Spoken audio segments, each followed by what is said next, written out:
This is Discourse Lab. MAGA in Trump 2.0 is a cultural phenomenon. I'm Anthony Rispo. And I am Clayton Smith. Is this the moment where I let you know that I think your therapist is incompetent or inadequate for you? On this podcast, you'll hear a wide range of perspectives from an ideologically diverse suite of guests. Social psychologists will just seamlessly import leftist ideology. It's quite a radical idea, actually, to say that we're going to deregulate banking and take government out of all of these spheres of life in which it was previously involved. Our goal?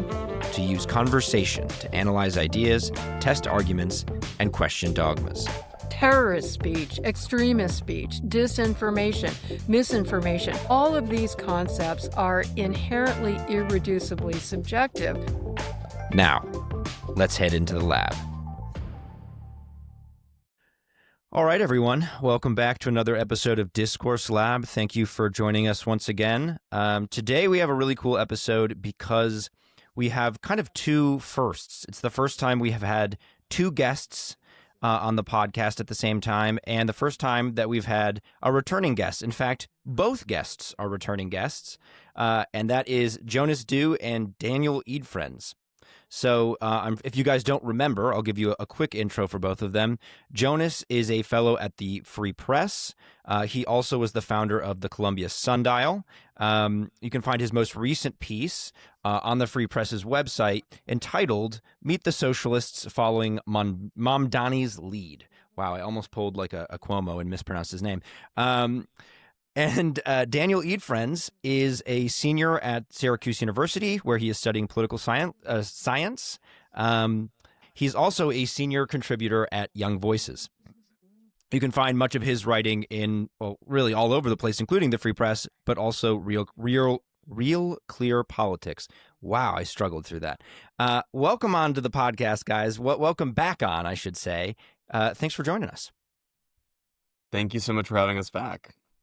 Yeah, I'm excited to talk about New York City and what it means for the next few years, if not more. Yeah. And that's exactly why we wanted both of you to come on today, because if you all listening have not heard, it turns out that Zohran Mamdani won the mayoral election in New York City.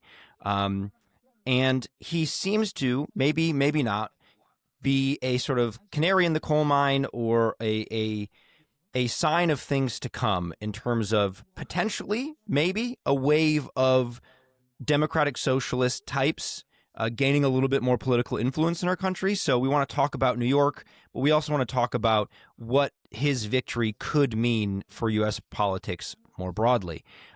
So on that note, I think we should start where the action was happening, right, in the city of New York. And I want to pose the first question to you, Daniel.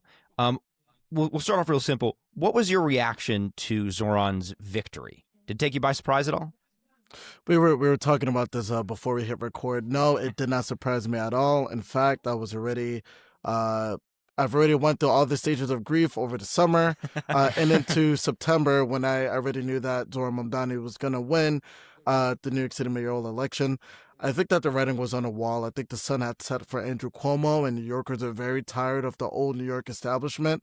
It's just unfortunate that in the city of over 8 million people, we couldn't find somebody who has that anti-establishment air, but also sensible policies that everyday New Yorkers can get behind. And so when, the New York Times or AP announced that Zohran Mamdani was a winner, it sucks, but again, I'm not surprised at all. What about you, Jonas? What was your reaction? You don't live in New York anymore, but you were there for a couple years. Thank heavens.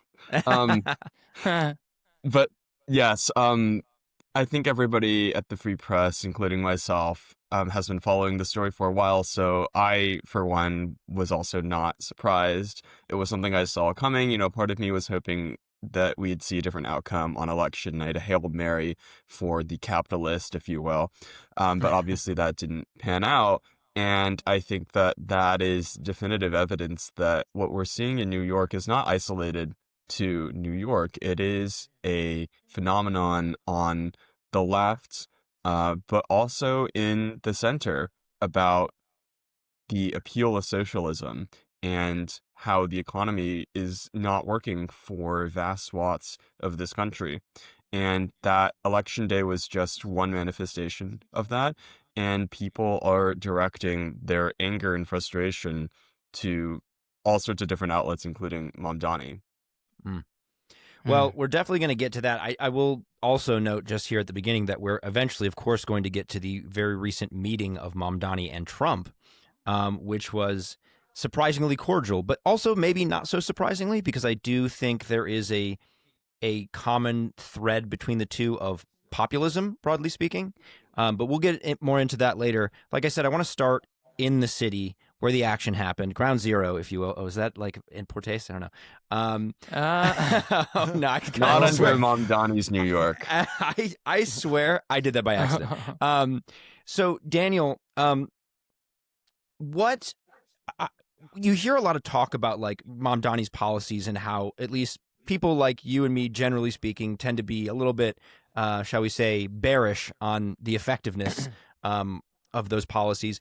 But you will also hear, yes, however, he probably won't be able to get a lot of those through. You know, the free buses, the rent freeze, you know, to varying degrees, a lot of these won't necessarily be possible. Do you think there is reason to be concerned that he'll be able to get a lot of that done, or how valid do you think the idea is that he just won't be able to get a lot done?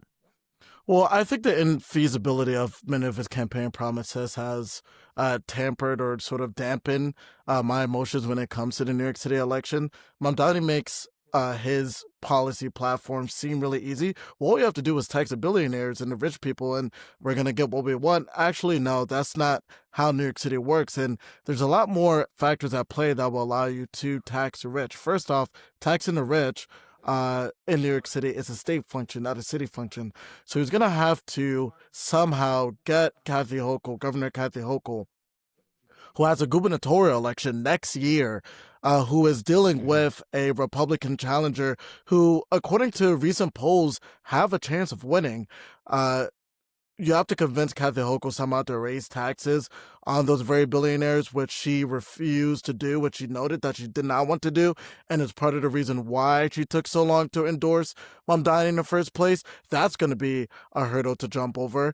Second of all, his fast and free busing plan that costs $700 million a year for the MTA, the same MTA that's already under $1 billion revenue, that's lost $1 billion to fare evasion, the same MTA that has entered a $68 billion strategic plan to revamp the subway over the next 4 years, where like most of his budget, or not most of it, but a considerable amount of his budget is under threat by New Jersey when it comes to congestion taxes. So there's a big question about money for Zohran's biggest policy proposals, and that's where I think a lot of his proposals may take longer to implement, if at all. And if he were able to in the future, perhaps his political capital will wane out by that time, like we see with Mayor Johnson in Chicago. And what do you think? Is there anything in his platform that he could get done in a relatively timely manner? Well, he'll be able to enact what little of an education program he has for New York City. After all, the mayor has a strong arm effect on, or can strong arm the Department of Education to do what it wants. The mayor essentially is the chairman of the DOE. And so he talks about giving more power to parents over teachers. He really hasn't elaborated on what that means. But what that does mean is that but some of the things that parents should look out for is charter schools won't be expanded. Gifted and talented programs might be threatened because Zohran Mamdani could very easily dictate education policy. When it comes to freezing the rent, he has a better chance of freezing the rent than he has a chance of making buses free because he does appoint those on the Red Guidelines Board. Now, there's another question of whether you can legally just across the board freeze rent for 4 years. And if he decides to do that with his appointees, I'm sure there will be legal battles from landlords, but he can do that way more easily than fat free buses or taxing the rich in order to fuel a lot of his other policy proposals. I just wonder how his constituency or his voter base will feel, and this is sort of something we don't have to obviously answer, just a rhetorical question to position throughout this interview and for listeners to think about, because I've been thinking about it. Everything you just said, Daniel, the possibilities and the impossibilities, how the people who trusted him so much, I kind of wonder if it was blind trust and just a feels thing, like we've all kind of been saying, a vibes thing, or if they really believe that he's going to be able to do these things. And then if when they are faced with the fact that many of these things will not come into fruition, if they will be further disillusioned. And that's a question to keep on the shelf and wait to see what happens. But it is a question also of, in terms of, another thing to come along in this interview, in this podcast episode, is to think about what is it like to be a New Yorker who has longevity there versus his main voter base, which seems to be people who haven't lived there for a long time, and how much of New York politics they actually know. So it's a question of disillusionment, further disillusionment, and what that does to that particular constituency. So something we can brew over, and I wondered for either of you, Daniel or Jonas, if you've thought about this, and Daniel, perhaps you specifically because you live in the culture of New York City. Well, Anthony, I'll say two things about your point about what will happen if and when Mamdani's proposals don't become reality.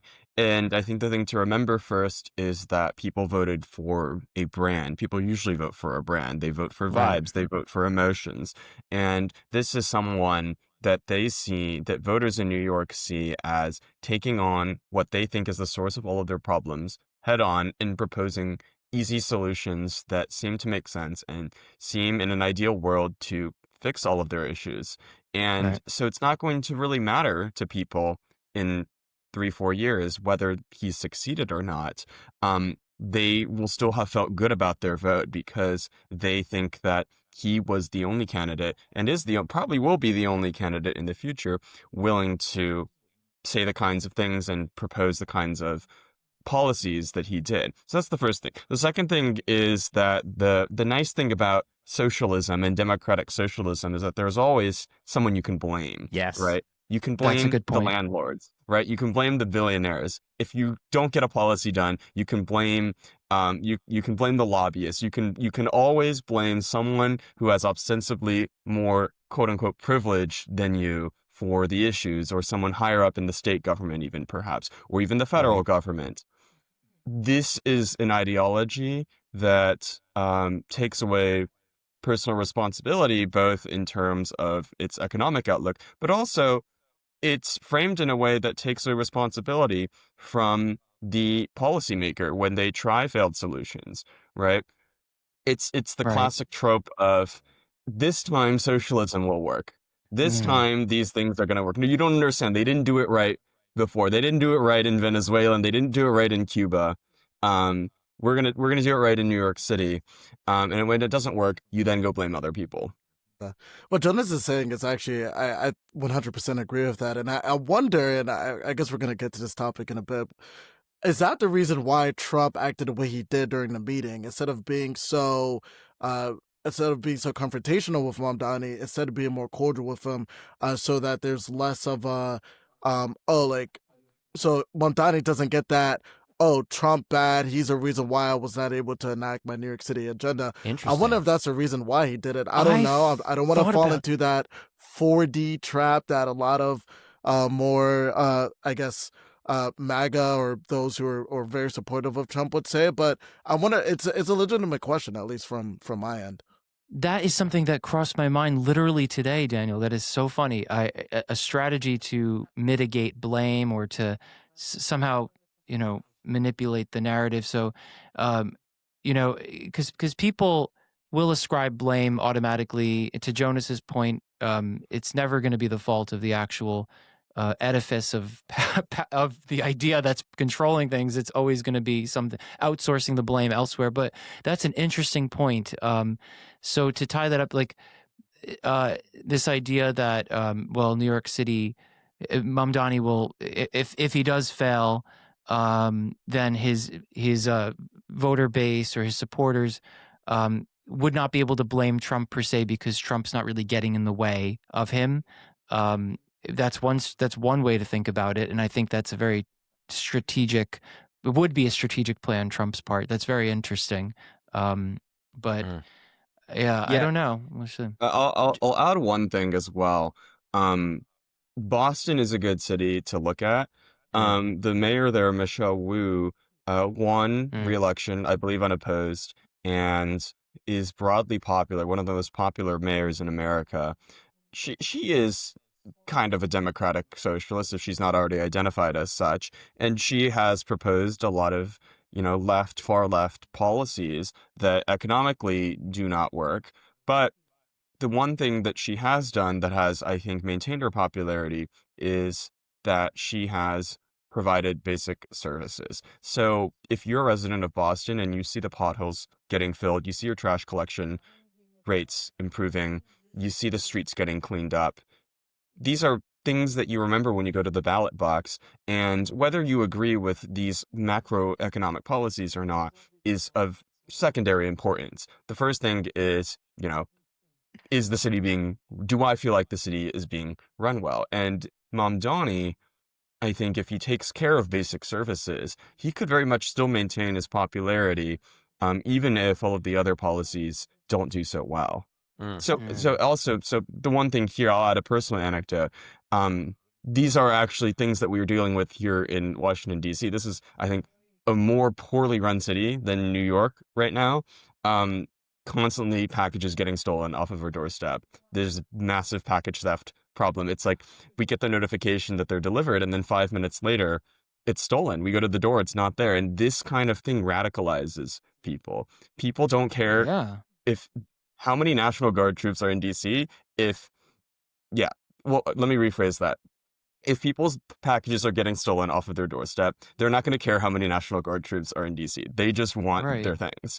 Same thing with trash on the street. Same thing with even rats, right? So taking care of basic things is going to be a challenge that he has to deal with. Yeah, to your earlier point, Jonas, and I think Daniel, you and Anthony, I think you all said kind of the same thing, which is it with this ideology, you get this ability to sort of, like you said, Jonas, blame everyone else. And so, you're talking about if he can fill potholes, deal with package theft, basic things like that, trash, and then at the same time say, well, my policies aren't going through and aren't getting implemented because of the system in some form or fashion, then he can really appear like a very effective mayor, because in a certain sense he is to a degree, and people will be willing to forgive the fact that his policies aren't, getting implemented. But then also if they fail, or if they're having all, some kind of negative consequence, like I think we all believe that they will, he can just say again, the billionaires are leaving not because of my policy of the 2% increase, but because they're greedy, right? Or more housing isn't being built and people aren't investing in property, not because rent control and rent freezes always does that, but because land developers are greedy capitalists, right? And so he can maintain popularity if he, A, like you said, Jonas, handles these basic things, and then B, can just blame someone else when the more radical things don't work, right? So he's kind of in a good position to succeed in a sense. And I want to make it abundantly clear for those who are listening and watching. When those policies fail, it's not because of the billionaires. It's not because of Trump somehow. It's not because of these external factors. It's really because the city has been under, for lack of a better term, under siege by a very progressive city council. And now there's a mayor that's on their camp.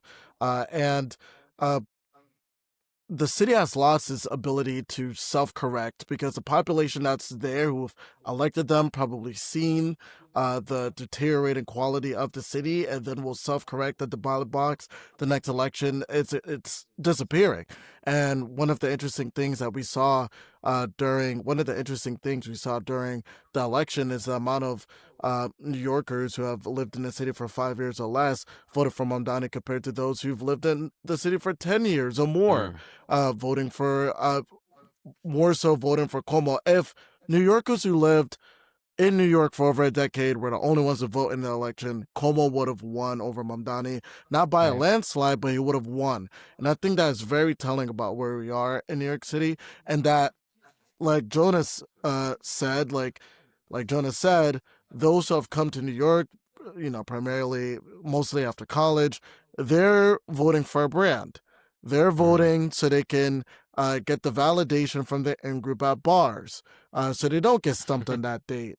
It's sort of a social self-reinforcing thing that you see on those who subscribe to the left, where it's not just the cost of voting is not only, there's one vote less. It's I could lose my friends, I could lose my interests, love interests, et cetera, because I didn't vote for Zohran Mamdani or anybody who happens to be running as a DSA candidate in any election. Absolutely, but I do think, we're talking about people voting for vibes and brands. I definitely think that's a thing, like I said, but there must be, to some degree, a legitimate belief, I think, in these policies. And I think we'll get into this more when we ask you about what's going on in the country more broadly. But I do think people believe, or at least hope, that these policies really will work. And so, I guess what I'm asking, Daniel, is do you think it's all vibes, or do you agree with me that there is a real belief in these, that freezing the rents is the right thing to do, that free buses is the right thing to do? I think there is a legitimate belief in freezing the rent in many of Zohran Mamdani's policies. I think the belief is what comes first, and then there's a reinforcement loop that comes after that. That I believe that the socialist left, democratic left is so good at, but the belief is there. There is a genuine belief that freezing the rent will help with the affordability crisis for the next few years. The way many people are framing it is the situation in New York City has gotten so bad that we need some temporary relief. Damn the long-term side effects in the future. And that attitude is taken on with grocery stores or city-owned grocery stores, with freezing the rent, with universal child care, et cetera, et cetera. And so for those who voted for Mamdani, it's either a profound belief in those policies that is reinforced by your social circle, plus a fear of cancellation in your professional life, and a deep anti-establishment attitude.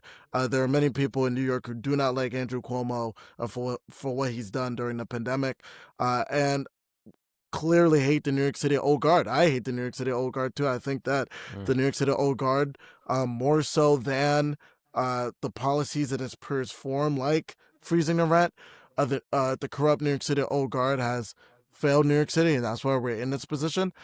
But yeah, I do think that Mamdani supporters do believe in its policies. Will they follow up? That's a different question. I don't think so.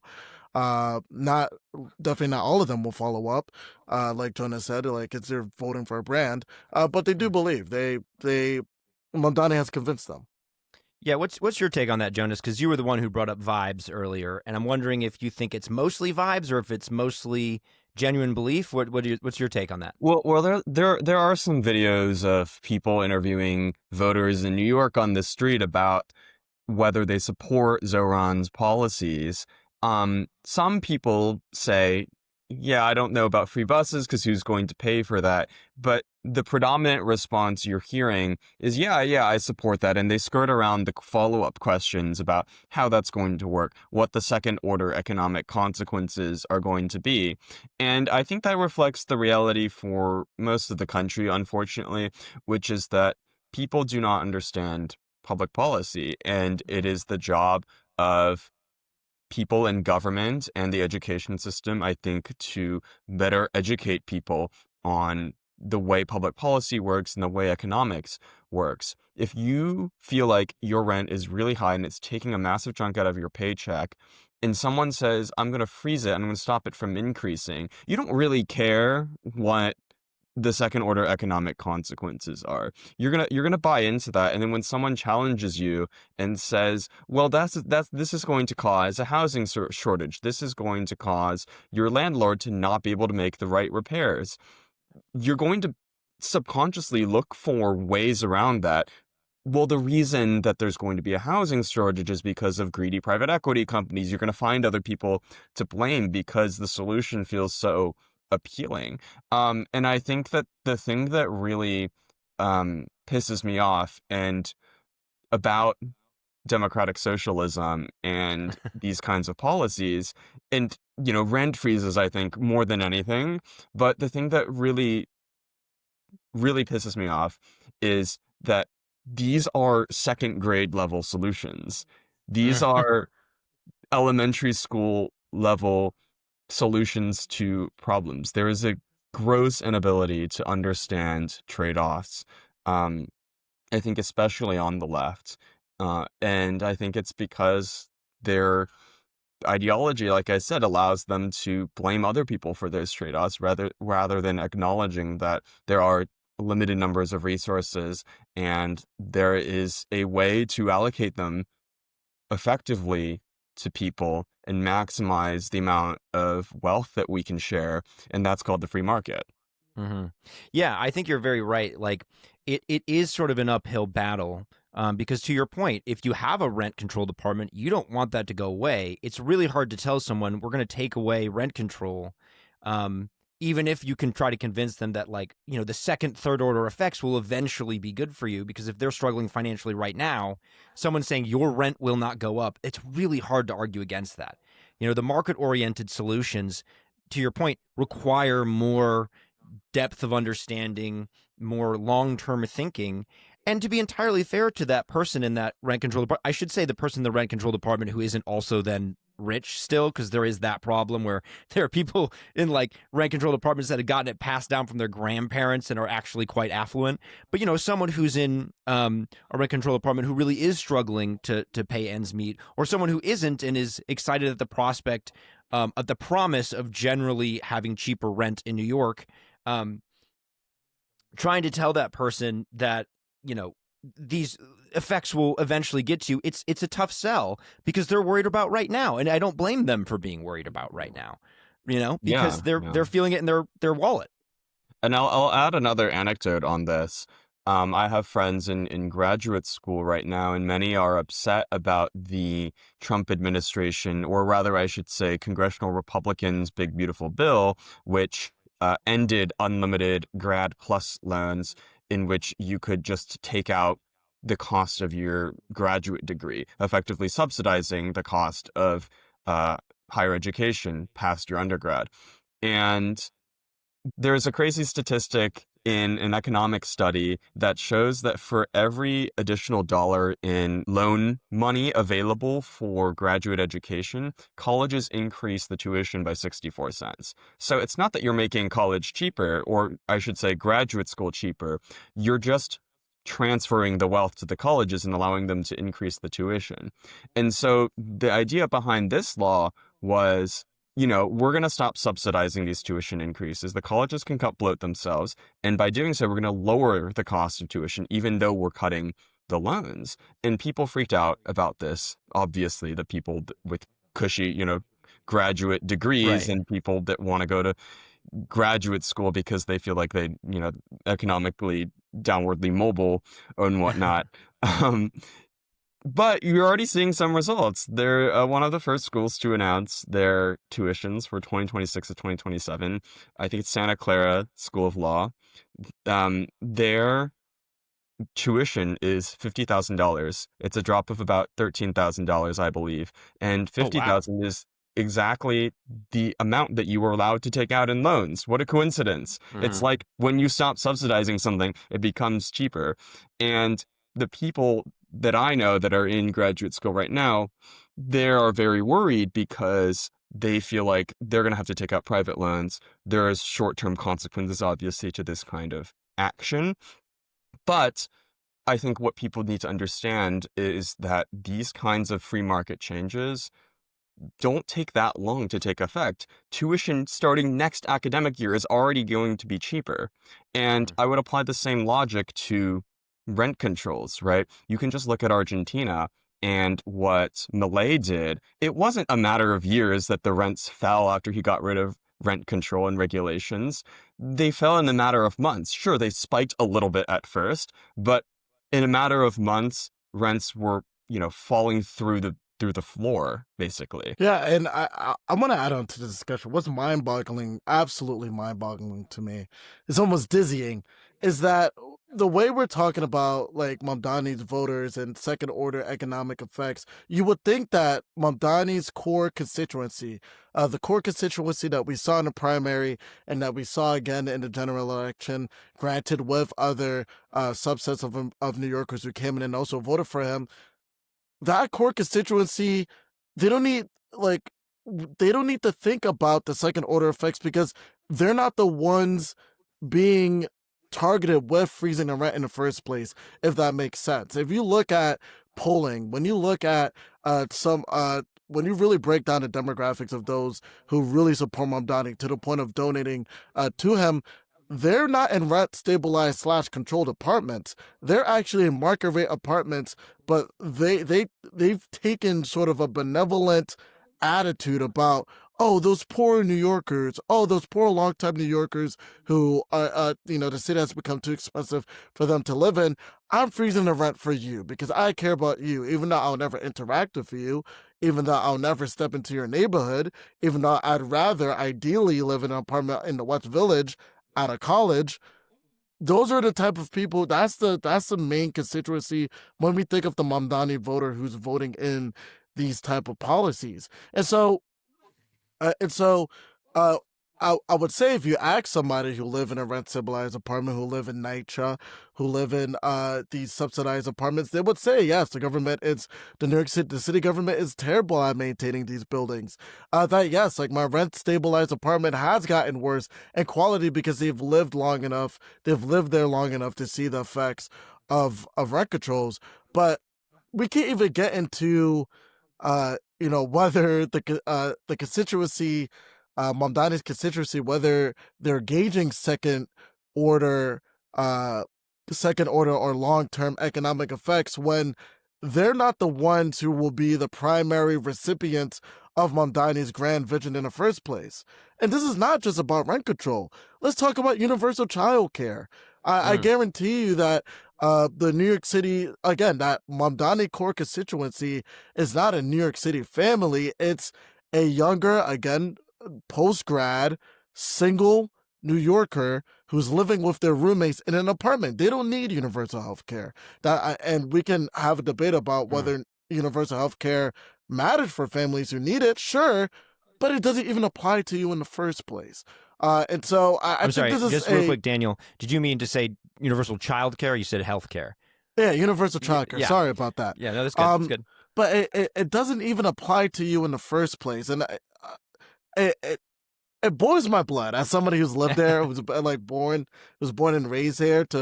It's kind of like the bigotry of low expectations, but slap a Big Apple sticker on it. I really do believe it's these downwardly mobile. We could get into that. But that's a core constituency, and some people may say that it's not really the case, but I do think it is, and I see it anecdotally, and we see it in the data. And they're voting in, as Jonas said, they're voting in policies that can't even articulate whether it's feasible or whether the long-term effects will be healthy for the city. And they're voting those policies in for people that they deem downtrodden. And so there's at least for me, there's a lot of hubris, sorry, I'm not speaking right, but there's a lot of, I would say, arrogance when it comes to the vote that people don't want. Not arrogance. I want to give them the benefit of the doubt, right? But it's hard to, when you're not the one in a rent-controlled apartment, again, because if you just moved into the city, you're not really going to get a rent-controlled apartment. You're not moving into the city with a child. You're moving into the city to pursue a Sex and the City lifestyle. We have to call a spade here, Well, Daniel, I think you're right that there is a sense that voters are voting for the underprivileged. I'm doing this for you, but I think that applies more to social policy than it does to economic policy, and I'll explain why. The social policy thing is things that we're all familiar with as students at good schools in the recent era, that's, I'm siding with the Palestinians, right? I'm siding with the people that are being bombed. I'm siding with the poor, the working class who don't have the privilege of going to this great school. I think that is certainly there, but when it comes to economic policy, I really think that these people are actually affected. Like, the reality is that a college degree no longer guarantees you a well-paying job. And it's exactly what you were saying at the end of your previous segment about the downwardly mobile elite. These people graduate from a good school with a bachelor's degree, and then they move to New York with the first job that they can take because they feel like the job market is so bad. They're making, they could be making as little as somebody who only went to an associate's program or went to trade school made. They're not getting the cushy white collar job that they dreamed of. And so, I think that, a lot of people are feeling the high cost of housing, for instance. Yeah, they might not be affected by childcare, for instance, but certainly healthcare, certainly housing, certainly even the free buses would be appealing to some. So I would say that you can't really say, there's this downwardly mobile elite, and at the same time, they're doing this out of pure, interest for people poorer than them. Well, I think, Jonas, you're onto something there in a big way, but I'll also say actually a couple things. Firstly, I think Daniel's right about this idea that this clout that we were talking about, the social pressure, right? Like, you vote for these social programs because it's the right thing to do. It's what's cool. It's what's noble in your circle. So I think there's a lot of that going on. Also, I'll correct you on one thing. They are not making as much as someone who went to trade school. They're making less because someone who goes to trade school actually makes a really good living. I'll give you a little personal anecdote from my family. I have a cousin who is dyslexic and didn't go to college, struggled in school, just took an apprenticeship in Michigan, where he lives. I don't know the specifics of it. Basically, I think he lays down the wiring for large buildings, so schools, industrial plants, things like that. And he's basically being groomed to take over this business, and it's an extremely profitable business. I've told him this to his face. I'm like, I think you're going to be the family millionaire, because he did the smart thing and learned a really valuable trade. And so it's more than that. It's these people who maybe do have a bit of a chip on their shoulder, who do think they deserve more because they went to the fancy elite school, who are looking at the people who did the trade schools and are like, man, those guys are making hundreds of thousands of dollars a year after they get through their training period. And I am working as a mid-level manager if I'm lucky. I mean, a lot of those people are maybe working behind bars, and you know what I mean? So there is this sense of class and status anxiety, I think, really plays into this. And then the last thing I'll say is, I've said it before on this podcast, I'll say it again. It is crazy to want free buses in New York, because if you don't want to pay, you don't have to already. Because Danny, you said, I every time we talk about the number, it goes up. When I already first read optional. It's already optional. But the MTA when I first read it, was it loses 600 million. Then we looked at it again a month or two ago, and it was 750. And now it could be as high as $1 billion. They're losing a ton of money of people skipping out on fares anyway. Like you said, Jonas, it's already optional. It blows. It's do you people even live in New York? Do you not see? You don't have to pay. It's a huge problem, actually. Jonas does make a really good point. And I think another interesting article that if readers want to read up on the New York City phenomenon, the Mamdani phenomenon in New York City, I think Tablet Magazine has a great article. It's called Zohran Mamdani's Fantasyland. And I read it over the summer, and I think there are those who, like you said, Jonas, who've gone to graduate school, and they leave graduate school expecting a high-paying, more white-collar, high-status job. And in New York City, something very interesting is happening. Yes, tradespeople make more. Tradespeople could make more money than those out of college, but tradespeople aren't going to New York City at the rate as they are to other cities and other places in America. In fact, when it comes to manufacturing, I believe New York City has been losing manufacturing jobs steadily for years now. And nonprofits are actually the main way New Yorkers are starting to get their jobs now, which I think is reflective Really? of, Mm. yes, Yeah. it's Wow. very interesting, right? The Makes sense. And capitalist city the of the starting world. salary at a nonprofit for someone right out of college, I can't imagine is more than 55,000 a year. That's Yeah, definitely accurate. exactly. There's a Right. cap because these nonprofits, they need funding from the city government or from, from investors or whatnot. But naturally, there's a cap on how many nonprofits you can have. You can't have an economy of entirely nonprofits. And when you look at the New York City economy, especially in the first quarter, it was very terrible. And so we're seeing this change in the New York City economy where it's these lefty nonprofits who are the ones employing the most now, and these manufacturing jobs and other jobs that you could make a decent living off of that could appeal to working class families who may not have that bachelor degree education. Those are tapering off. And Mamdani, at least I believe the writer is Armin Rosen. He argues that Mamdani is like the final form of that New York City, New New Yorker who probably had a bachelor or a graduate degree in English or some policy studies. They go into a nonprofit and they end up becoming the mayor of New York City. So your answer doesn't make me think of that. So Well, it's a great point. I want to interject rewind on the idea of trades workers versus these, I guess, symbolic capitalists, if we want to invoke a term. But Thanks I'm to look- Musa Al-Gharbi for that one. Yeah. I'm looking and I see that the sort of average annual salary in New York City for, say, an electrician is anywhere from $77K to $89K, with top earners capping at $105K. And in the exit polls here, for 2024 total family income,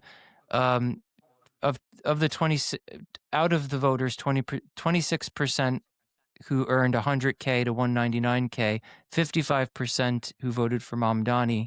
Of that number, 55% voted for Mamdani, and then those who made 50,000 to 99K. This is the total, all the people who voted. 55 that comprises 56% of Mamdani voters. So if you take into account the age range of voters, I mean, it's a little bit of grasping at straws to some degree, but you can surmise that they're kind of making about the same ish as your typical electrician. So it makes me wonder if this is just if there's such a differential between what they're making, or if this is just a difference of philosophy, worldview, and you got to consider also the working class mindset. I'll jump in with an anecdote. Any trades workers I know have sort of a pull up by the bootstraps kind of mindset, and they're sort of ready to go, and there's a more of a grit to them. Not to overgeneralize, but just kind of as you could kind of observe that if you spend enough time around these individuals, and then spend enough time also around people like we have at Ivy League and Syracuse and all that.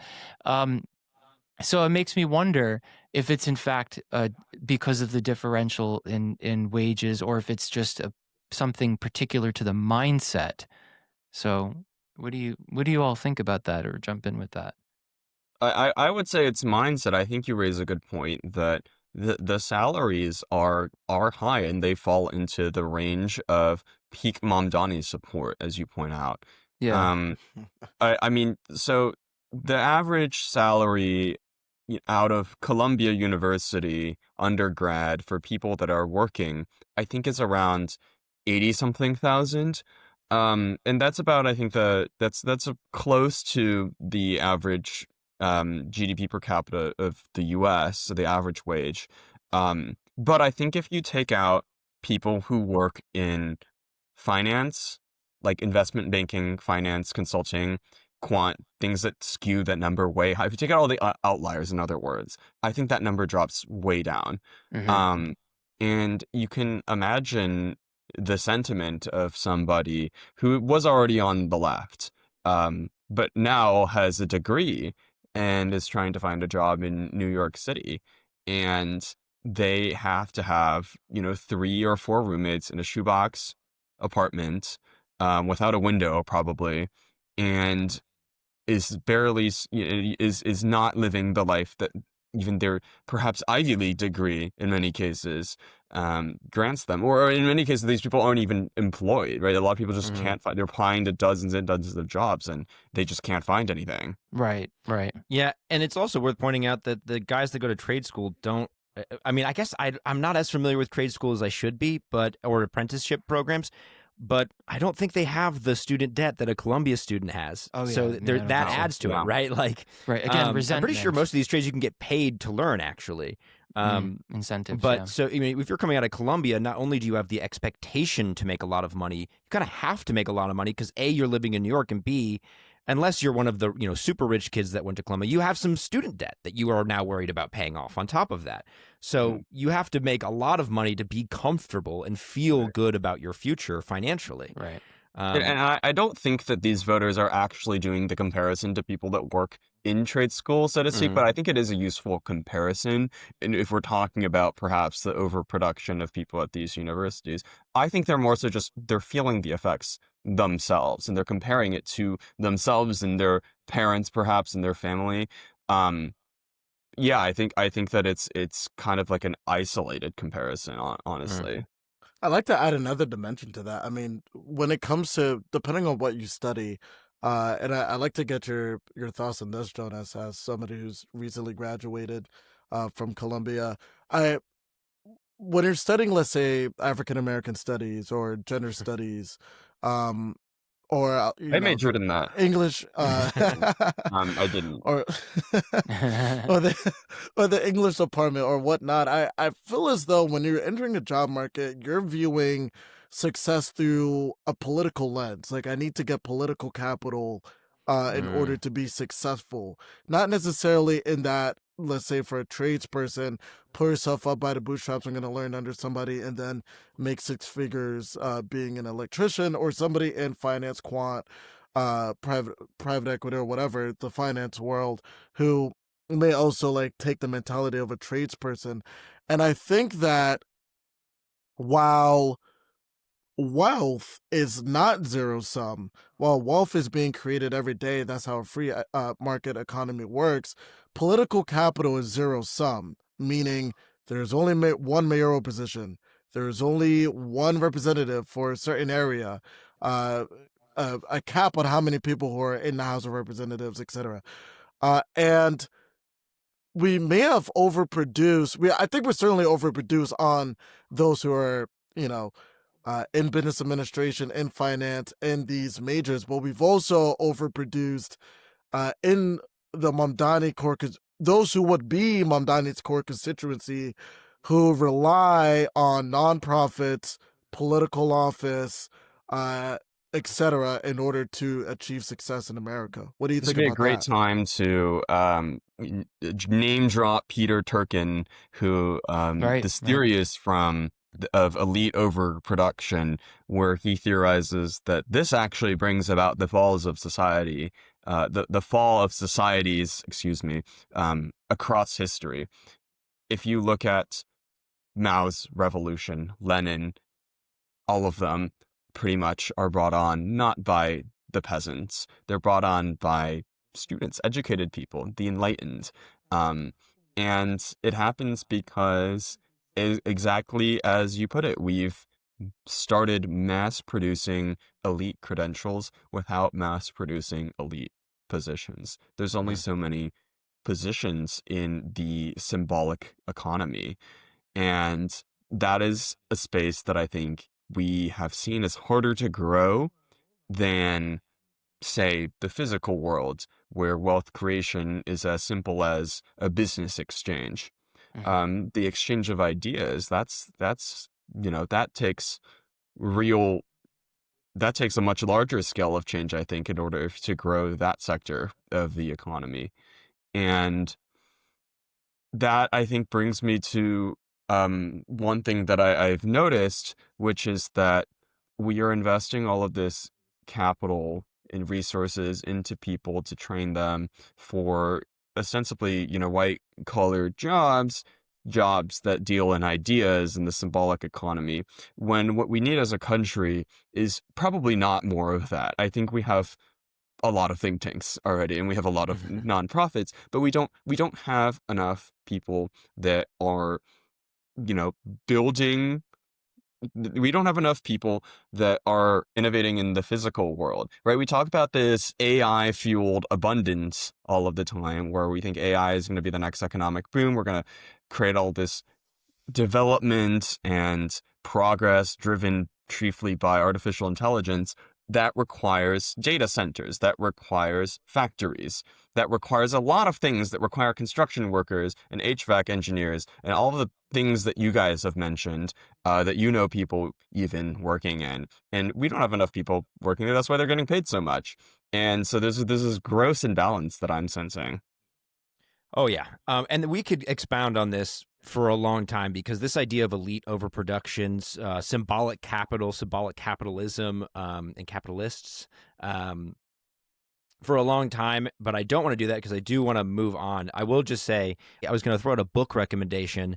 Musa Al-Gharbi's We Have Never Been Woke is like just a phenomenal piece of writing on this very topic of symbolic capitalism and elite overproduction, and he just like super nerded out on a lot of stuff and came up with this like brilliant book. So we'll link it in the show notes, unless you're watching on YouTube, because we can't do that yet, but in the podcast notes, and we'll have it on our website and all that good stuff.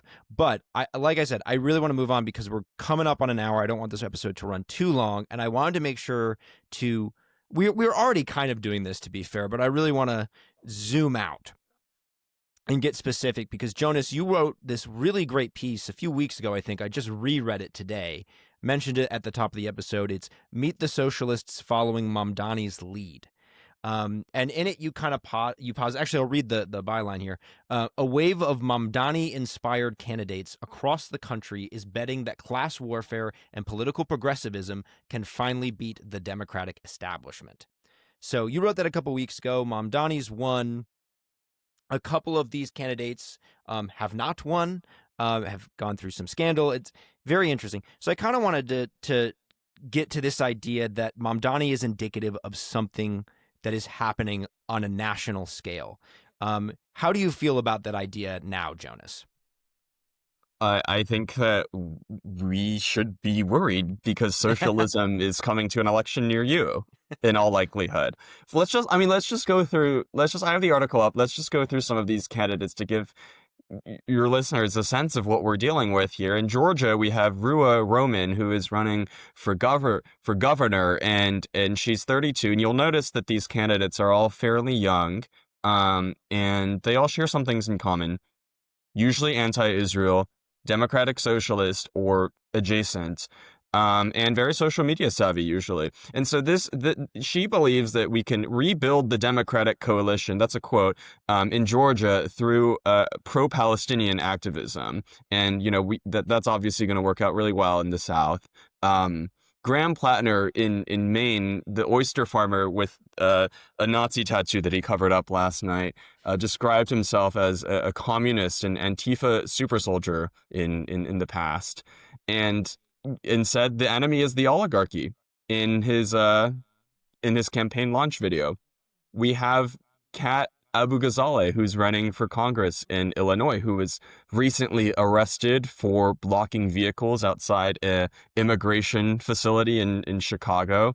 And, she supports policies such as unlimited asylum and unrestricted abortion.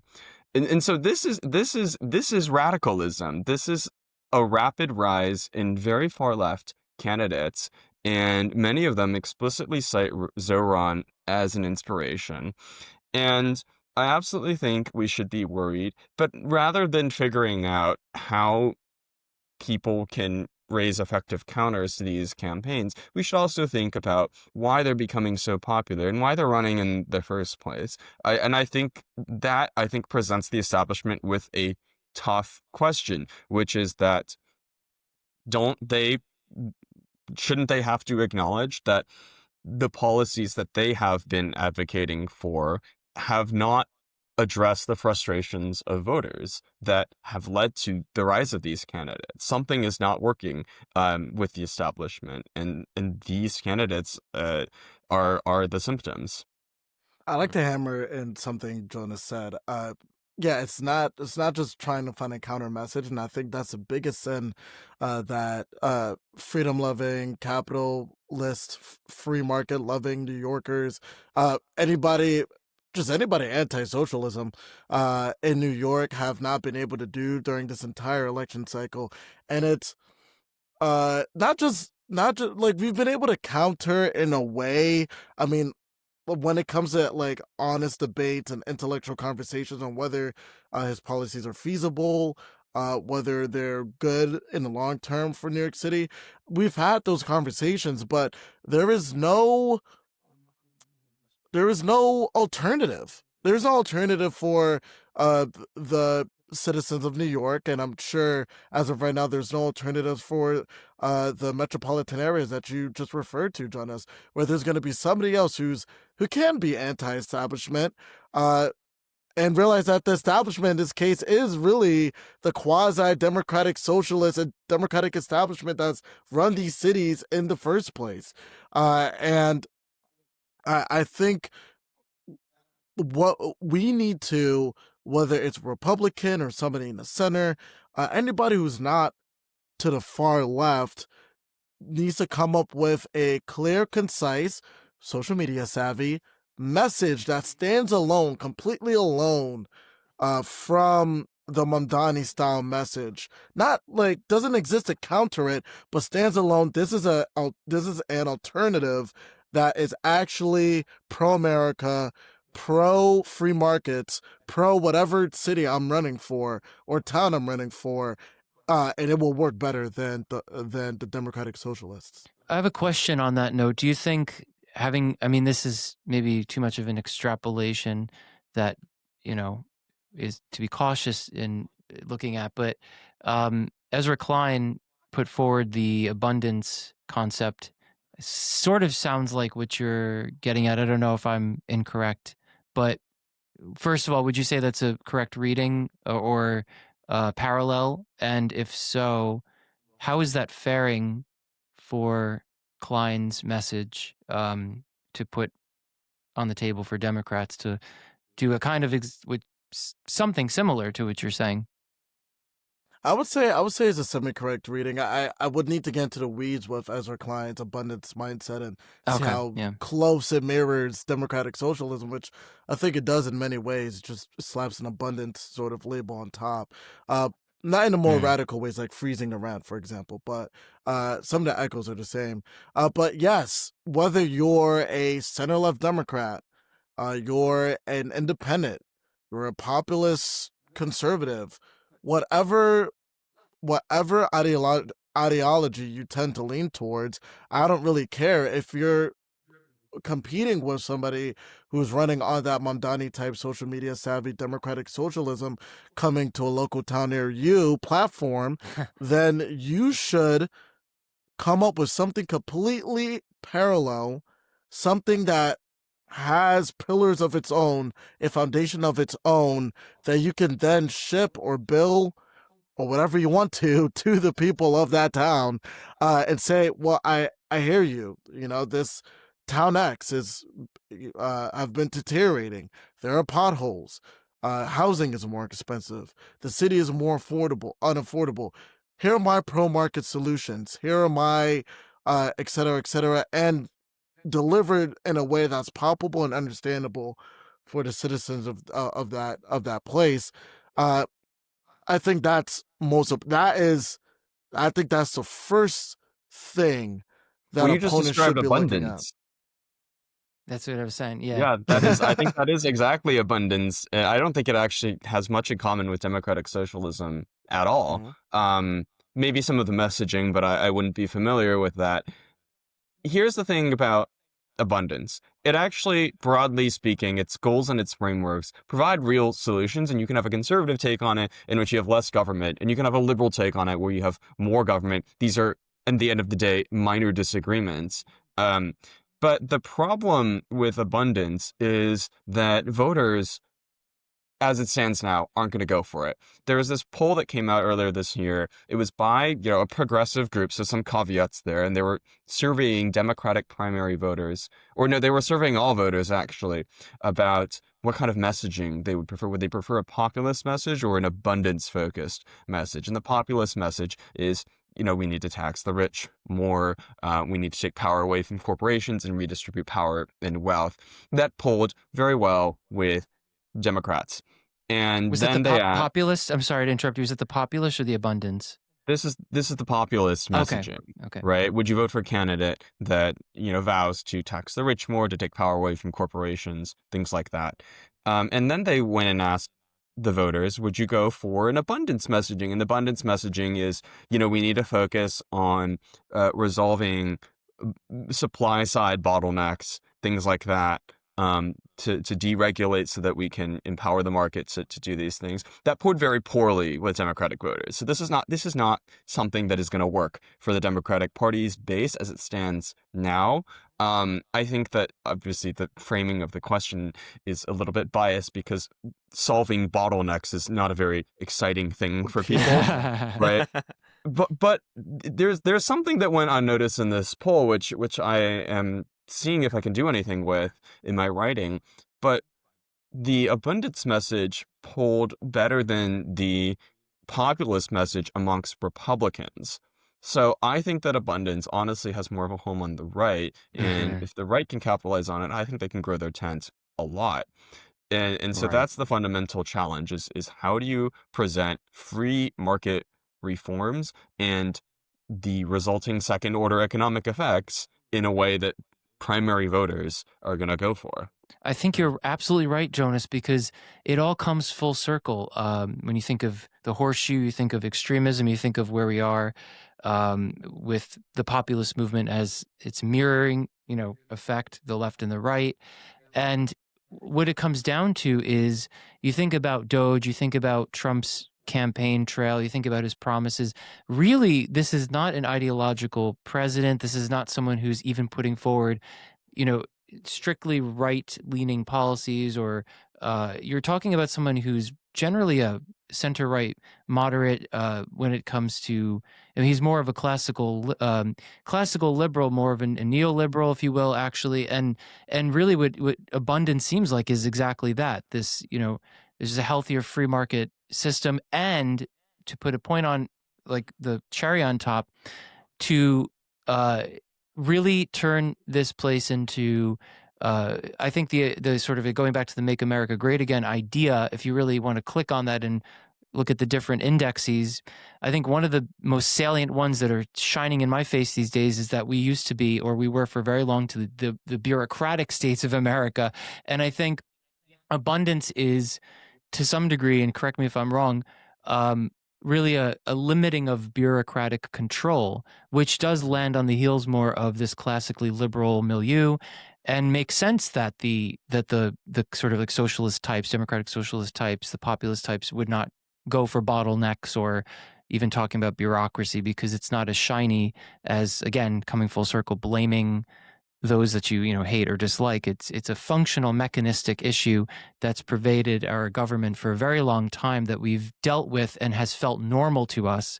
And so I guess like pulling the rug under bureaucracy feels like you're sort of like tearing the whole country down to people who are only familiar with that.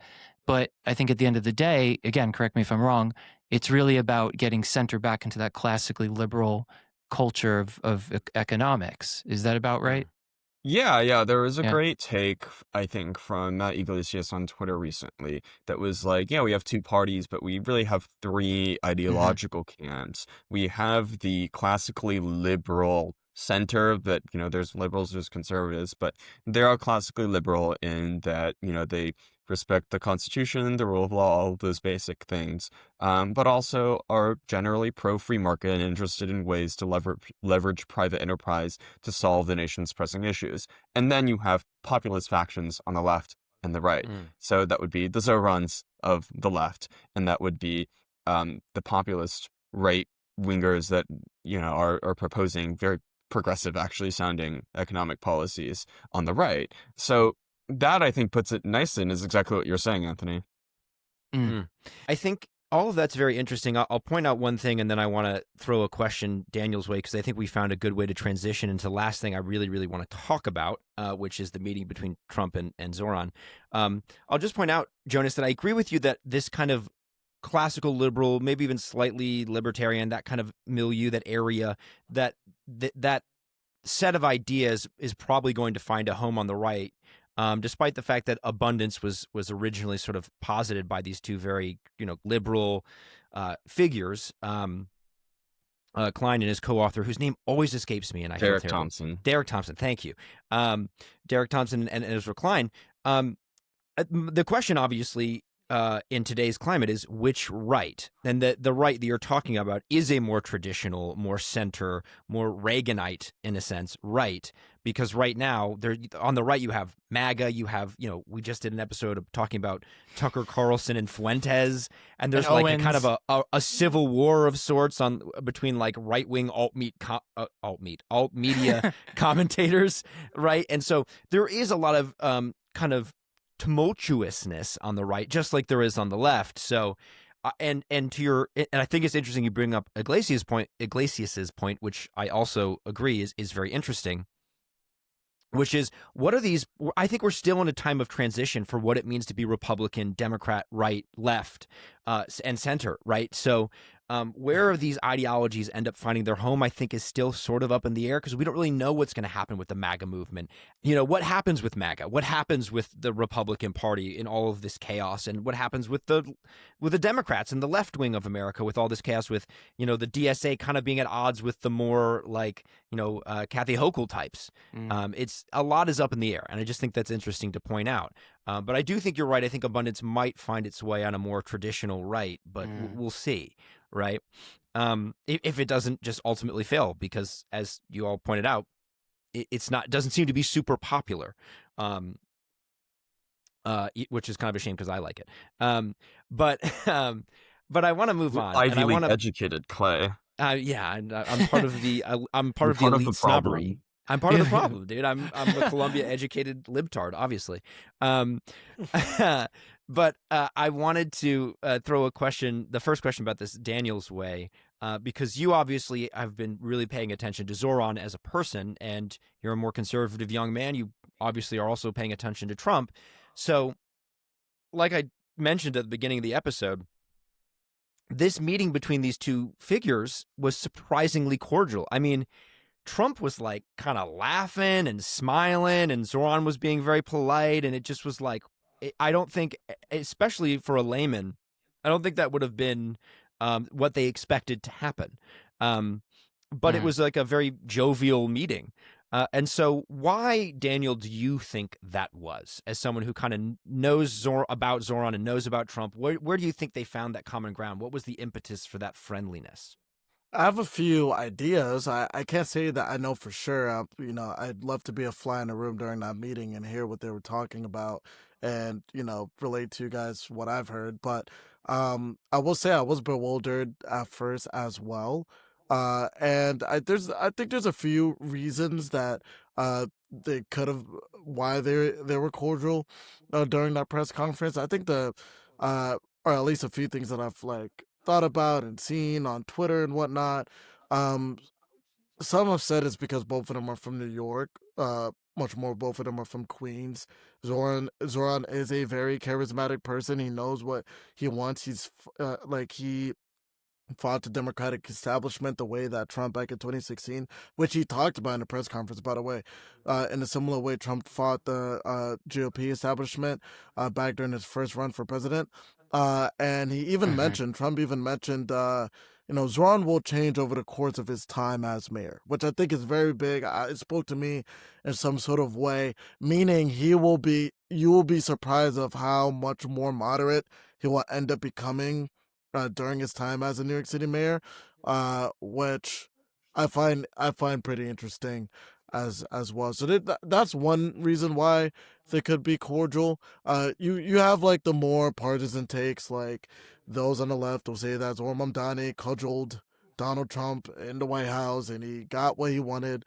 I don't think that's true, and those on the right could say the same thing. I don't think that's true as well. Another idea that I had was maybe that the curveball was the intention, because you have to think about all the bad blood up until the press conference. Zohran Mamdani literally asking Trump to debate during the election. I thought that was really funny. Asking Trump to come down to New York City, or come up to New York City rather, to debate on the issues. Mamdani calling Trump a fascist, and the worst thing ever, to happen to the world after Hitler, or whatever. And then Trump obviously calling Mamdani, a communist. And so all this buildup, I think that it would be slightly reasonable. Like the expectation for everybody going into the meeting was there's going to be a lot of more bad blood in the press conference, and we might have a Zelensky, JD Vance type spat during the press conference. But I think Trump was almost way too cordial, like it almost seemed intentional in a way. And so I would give some credence to like this idea that, take away me as a reason for why Mamdani's mayoralty will fail, because will make an even better ad than just warning people about Mamdani actually having a broken New York City to talk about when comparing in Republican ads. So maybe that's another reason. I don't know, but that's sort of my thoughts on it. You think he's playing a little bit of 3D chess in a sense, right? Like, yeah, and I don't know about 3D chess. I mean, again, it's I'm entertaining the theory, but sorry, I think the truth is more simplistic than we all try to make it as political junkies and whatnot. And I think the simple truth here might just be it's two New Yorkers, two charismatic people, two similar situations. Trump wants to go through with its immigration agenda and other agendas maybe. Trump loves New York, and so he's willing to work it out. Would you have a take on that, Jonas? Well, I mean, it reminds me of some reporting I saw today from I think Fox Business correspondent Charles Gasparino, who has a scoop that said Mamdani asked for the meeting, which we already knew. So it's clear that Mamdani is trying to get on Trump's good side because obviously New York City gets a ton of federal support. So Trump, according to the report, agreed as long as Mamdani said that he wouldn't push his leftist agenda during the meeting and the press conference. And Trump also believes that in order to continue his deportation plans, he needs to get on Mamdani's good side and give him a chance, as the sources put it. And Trump apparently is prepared to say that he gave him a chance if Mamdani does turn far left and opposes ICE and other kind of federal goals in New York. And so he's ready to cut federal aid and launch raids. That seems plausible to me. Deportation obviously is a big priority of this administration. From everything I've seen, Trump has a certain level of 3D chess ability, and I think we should respect him for that. And I think that's probably what's going on here. I think it probably is unlikely that the main reason they were so jovial was because horseshoe theory. I think there was some of that for sure, right? Like they found shared goals. They're both very anti-establishment. Mamdani absolutely played that up. Absolutely, coached his talking points to Trump to not say anything Trump would take a massive issue with. And so I think there's some of that, but I do think the primary reason is political. It's pragmatic. That strikes me as probably the right answer. I do think it's interesting that, Daniel, you pointed out they have similar situations. They're both sort of outsiders on each of their respective sides, if you will. Both sort of battled Trump the not establishment. anymore, but their rise definitely, but Trump not anymore at this point in time. Right. And then, maybe Trump is seeing the sort of trend that you saw, Jonas. where he's thinking maybe this is where the left is going, and it makes sense to sort of extend an olive branch. Maybe, I don't know. I'm still kind of making up my mind about what happened to them. I mean, it just happened, and we're still kind of all thinking about it and reading about it. But it is very interesting, and I mean, we talk about horseshoe. We eventually, I swear to God, if we had a drinking game on this podcast where it was like take a shot for every episode where we mention horseshoe theory, we'd be plastered, right? Like, because we bring it up all the time. But it makes sense, right? Because Trump is a populist. A lot of Trump's policies, we've talked about this before, are actually kind of more socialist, right? Like being restrictionist on immigration is not a libertarian policy. It's a protectionist. It's a protectionist policy for workers and wages, right? At least with a certain motivation. There's other motivations where it's somewhat different, but it has been that historically. Tariffs are a protectionist policy. They're not a libertarian or traditionally like Reaganite policy, right? They agree on it was Trump and one of the, it was Abdul al-Sayed, I think in your article, Jonas, I made note of this. I thought it was interesting. Agree that like NAFTA is a bad deal, right? So there is some overlap with these sides where they are both kind of protectionist, in these interesting and I think we would all agree ultimately ineffective ways. So there is some like common ground between the two men, and I wonder if in that conversation they didn't actually find some policies that they could agree on. And I'll also say, Anthony often points out that Trump isn't as ideological as people often make him out to be. And so absolutely. I think he is persuadable. I think Trump runs on vibes. I think a lot of what he decides he likes and what he wants to do is sort of vibe based. And so, Zohran is famously charming. Maybe he convinced him. I don't know. I think affordability was probably something that they agreed on. That's Absolutely. definitely the number one issue Zohran focused on. And it's something Trump has obviously expressed a lot of concern about. Obviously, Trump is he's not in the weeds at all on specific policies to make that happen. He lets his staff handle that, I think. And so I think that if they did get into specific policies, I don't think that, Trump would be a big fan of freezing the rent if that was something that they talked about. Certainly. I mean, I'm not saying that they would agree on everything or that they actually, that they're going to be fast friends or political allies. I just think that there is a little bit more overlap because of that horseshoe theory than maybe people realize or is often talked about. But we'll have to see what happens in the next few weeks, the kind of fallout from that meeting and their relationship going forward in the next couple years, what ends up happening. I think there could be a lot of interesting things that could pop up that we should just sort of keep an ear out for. I don't know. I was going to say the same thing. It's going to be very interesting how Mamdani is going to balance the very real fact that New York City does need the federal government for funding, and that the federal government will have interests in New York City, like immigration, versus the absolute Trump, never Trump super bad sort of tone that comes from, or vibe that comes from his core constituency, those who will be watching his entire mayoralty, those who are into politics and are of the democratic socialist type. So that's going to be very interesting in the upcoming years. Yeah, I think you're absolutely right.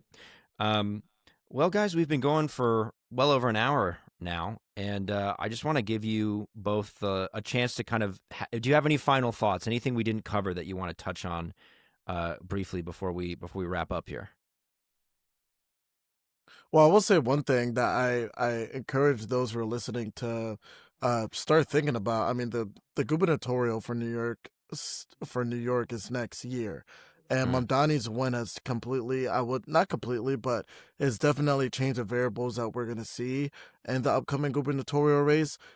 Will the DSA have the confidence to try to primary Kathy Hochul?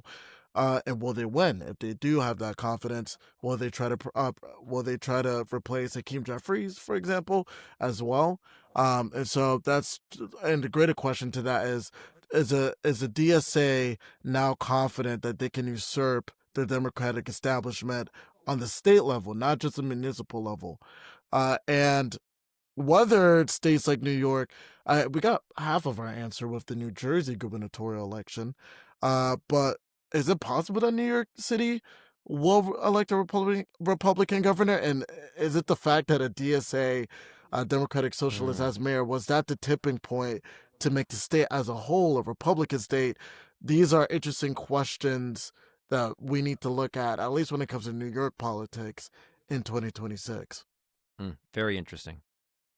Yeah, you're referring to this idea that that voters often do this sort of political balancing when they go to the polls. Like, we elected a socialist mayor for New York, so they might be more keen to vote a little bit more rightward.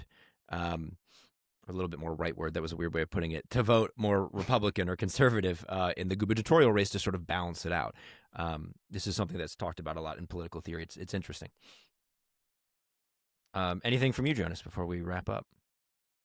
Yeah, I mean, I think all of this conversation points to one core political question at the end of the day, which is that the party or the candidates that can successfully address the affordability problems in this country is going to be the one that comes out on top and reaps the political gains.